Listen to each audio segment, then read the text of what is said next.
요즘은요, 중소기업이나 소상공인도 예전보다 훨씬 적은 비용으로 회사를 키울 수 있게 됐죠. 정책자금도 있고, 고용지원금도 있고, 세액공제나 각종 인증제도도 있습니다. 올해 중소기업과 소상공인 정책자금만 합쳐도 약 7조 8천억이라고 해요. 조건에 맞는 일부 자금은 연 2%대 고정금리가 적용되기도 합니다. 단순히 이자만 계산하면 5억을 빌려도 한 달 이자가 100만 원이 안 되는 거예요.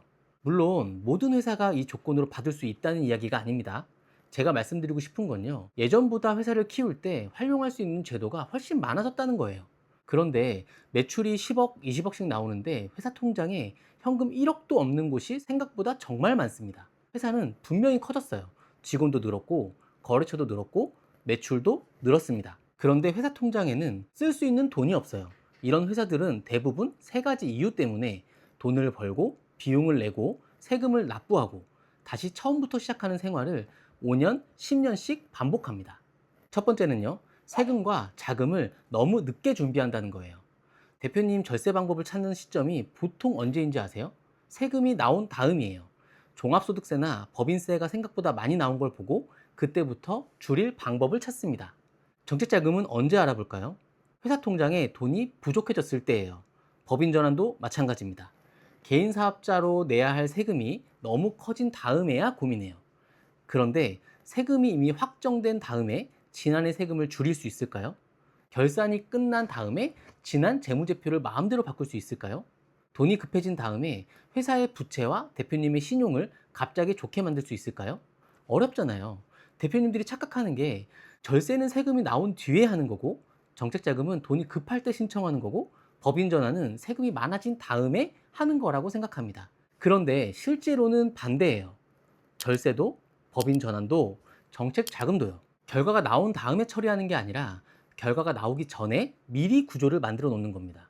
돈이 필요해진 다음에 준비하는 회사와 돈이 필요해지기 전부터 결산과 신용, 필요한 조건을 준비한 회사. 어느 회사가 더 유리하겠어요? 당연히 미리 준비한 회사입니다. 그리고 두 번째는요. 회사는 커졌는데 돈을 다루는 구조는 창업 초기 그대로라는 겁니다. 대표님이 처음 사업을 시작했을 때는 매출도 크지 않았고 직원도 많지 않았어요. 돈이 들어오면 급한 비용부터 내고 세금이 나오면 납부하고 남는 돈이 있으면 가져가는 방식으로 운영해도 큰 문제가 없는 것처럼 보였습니다. 그런데 매출이 5억이 되고 10억이 되고 20억이 됐습니다. 직원도 늘고 거래처도 늘고 세금도 커졌어요. 그런데 돈을 다루는 방식은 사업을 처음 시작했을 때와 똑같습니다. 개인 사업자로 계속 가는 게 유리한지, 법인으로 전환하는 게 유리한지, 회사 안에 얼마를 남겨야 하는지, 대표님의 급여와 퇴직금은 어떻게 준비해야 하는지, 이런 순서가 정해져 있지 않아요.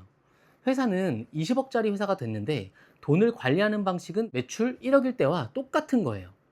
세금은 세무사에게 알아보고, 정책자금은 자금업체에게 알아보고, 인증은 인증업체에 맡깁니다. 각자가 일을 잘못하고 있다는 이야기가 아니에요. 문제는 그 사이입니다. 법인 전환과 절세가 연결되지 않고요. 직원 채용과 고용지원금이 연결되지 않고 기업 인증과 다음 정책 자금이 연결되지 않습니다. 대표님은 정말 많은 일을 했는데 이 모든 일이 회사 안에서 하나의 순서로 연결되지 않는다는 거예요. 대표님께 필요한 건 정보를 하나 더 아는 게 아닙니다. 지금 무엇을 먼저 하고 그 다음에 무엇을 해야 하는지가 적힌 순서가 필요한 겁니다. 세 번째, 세 번째가 사실 제일 중요해요. 이게 바뀌지 않으면요. 대표님이 아무리 일을 열심히 해도 회사에 남는 결과는 쉽게 달라지지 않습니다. 뭐냐면요. 매출을 더 올리면 언젠가는 돈이 남을 거라는 생각입니다. 매출이 5억일 때는 10억이 되면 돈이 좀 남겠지. 매출이 10억이 되면요. 20억이 되면 이제 좀 편안해지겠지. 이렇게 생각합니다. 그런데 실제로 매출이 20억이 되면 어떻습니까? 직원이 늘죠. 사무실이 커져요. 재고와 외상 매출이 늘 수도 있고요. 세금과 필요한 운영 자금도 더 커집니다. 매출은 늘었는데 대표님들이 하는 고민은 똑같아요. 아, 이번 달 세금 어떻게 내지? 지금 급여일 전에 돈이 들어오나? 은행에서 대출이 더 나올까? 매출 5억일 때도 이 고민을 했고요. 매출 20억이 된 지금도 똑같은 고민을 합니다. 대표님들이 대부분 착각하는 게 회사에 돈이 안 남는 건 돈을 적게 벌어서라고 생각합니다. 그런데 꼭 그렇지만은 않아요. 돈을 적게 벌어서 안 남는 게 아니라 버는 순서만 있고 남기는 순서가 없어서 안 남는 겁니다. 제가 대표님께 한번 여쭤볼게요. 대표님 회사가 3년 뒤에 지금보다 더 많은 현금을 가지고 있을 수밖에 없는 이유가 뭐죠? 이거 바로 답하실 수 있으세요? 매출을 더 올리면 됩니다. 이건 답이 아니에요. 매출이 늘면 비용과 세금도 같이 늘 수 있으니까요. 올해는 어떤 지원금을 확인할 건지, 다음 결산에서는 어떤 숫자를 보완할 건지, 법인 전환은 언제 할 건지, 어떤 자금을 어떤 시점에 활용하고 그 돈을 어디에 사용할 건지, 이 정도 순서는 대표님이 말할 수 있어야 해요. 이걸 말할 수 없다는 건 회사의 미래를 매출과 운에 맡기고 있다는 겁니다. 자, 정리하면요. 첫 번째, 세금이 나오고 돈이 급해진 다음에야 준비합니다. 두 번째, 회사는 커졌는데 돈을 다루는 구조는 창업 초기 그대로입니다. 세 번째, 이렇게 해도 돈이 남지 않으니까 매출을 조금만 더 올리면 괜찮아지겠지? 이런 생각으로 다시 매출만 올리려고 합니다. 그러면 다시 작년과 똑같이 매출을 만들고 비용을 내고 신고하고 세금을 납부합니다. 그렇게 1년, 또 1년, 그렇게 10년이 되는 겁니다. 저희가 이룸 파트너스를 시작한 이유도 이거예요. 답답했어요. 비슷한 매출을 올리는 회사인데 누구는 지원금으로 직원을 채용하고요. 정책 자금으로 설비를 늘리고 법인 안에 자금이 쌓이고 몇 년 뒤에는 사옥까지 준비합니다. 그런데 누구는 매년 세금과 월세만 계속 내요. 그 대표님이 일을 덜한 것도 아닙니다. 오히려 더 열심히 일했어요. 그런데 무엇을 먼저 해야 하는지 순서를 몰랐다는 이유 하나 때문에 몇 년 뒤 결과가 완전히 달라지는 겁니다. 그래서 저희는 정책자금 신청서부터 쓰지 않습니다. 무조건 법인 전환을 권하지도 않아요. 정책자금을 지금 신청해야 하는지, 다음 결산까지 기다려야 하는지, 사옥을 준비하려면 지금부터 무엇을 만들어야 하는지, 이걸 확인해서 대표님의 회사에 맞게 순서대로 쪼개드리는 거예요. 이번 달에 무엇을 해야 하는지, 다음 결산 전에는 무엇을 보완해야 하는지, 올해와 내년에는 어떤 제도와 자금을 준비해야 하는지, 대표님이 이 계획을 보고 이것만 순서대로 준비하면 우리 회사가 다음 단계로 갈 수 있겠구나, 이런 생각을 들 수 있도록 기업별 로드맵을 만들어 드리는 겁니다. 그리고 계획만 만들어 놓고 끝나지 않아요. 결산 전에 필요한 부분을 안내하고 직원을 채용하면 받을 수 있는 지원금을 안내하고 회사에 맞는 공고가 나오면 신청 시기와 필요한 자료를 알려드립니다. 회사 상황이 바뀌면 계획도 다시 조정하고요. 이 과정을 계속 반복하는 거예요. 그리고 저희가 목표로 하는 건 대표님에게 가장 큰 대출을 만들어 드리는 게 아닙니다.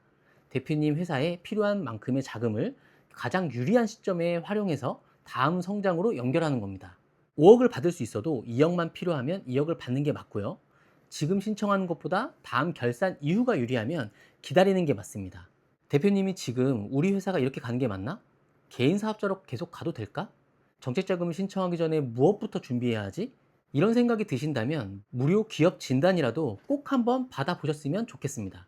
지금 진행하는 게 불리하다면 왜 기다려야 하는지도 말씀드리고요. 먼저 해결해야 할 문제가 있다면 무엇부터 바꿔야 하는지 말씀드리겠습니다. 저희가 도와드릴 부분이 없다면 없다고 솔직하게 말씀드릴 거예요.